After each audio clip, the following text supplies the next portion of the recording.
نن به د پېښور بورډ حوالې سره خبرې اترې کوو. مهدي جان صاحب سیکرټري بورډ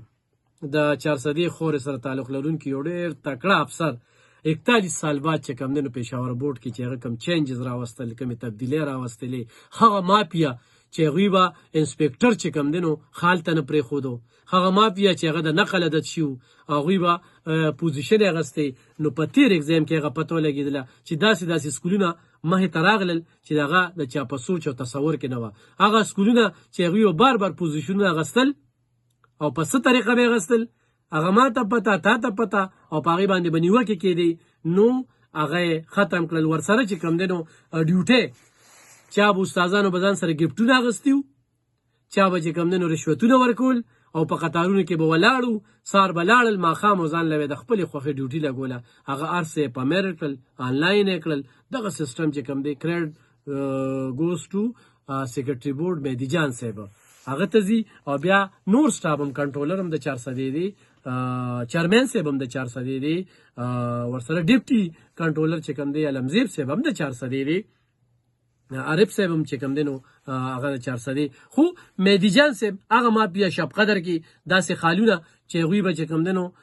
ځان ته انسپکټر نه پرېښودو ډېرې په پولیسو په ذریعه باندې بیا اوچت خوم کړل دغه شانتې په پېښور کې هغه نو نن هغوی چې کوم دی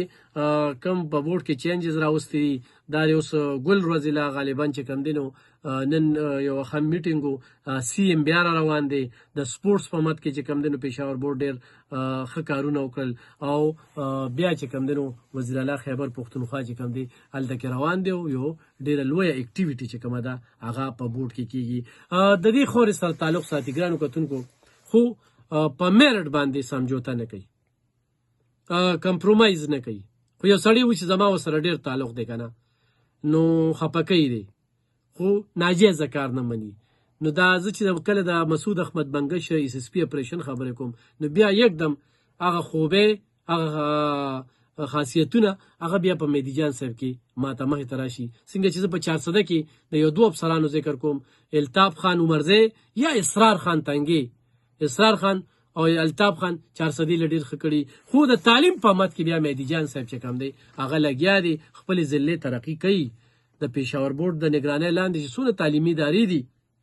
هغوی سره په رابطو کې وي خو بار ورته دا وایي چې بس دی د نقل د دې نه خاتمه وکړي د دې نه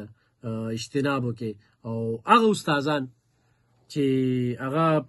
د میرټ پامالي کوي نو هغوی باندې د بورډ دروازې بندې کړي دي او راتلونکي وخت کې راتلونکي اگزام کې ټولو سکولونو ته دا میسج ورکوي چې ماشوم ته کار وکړي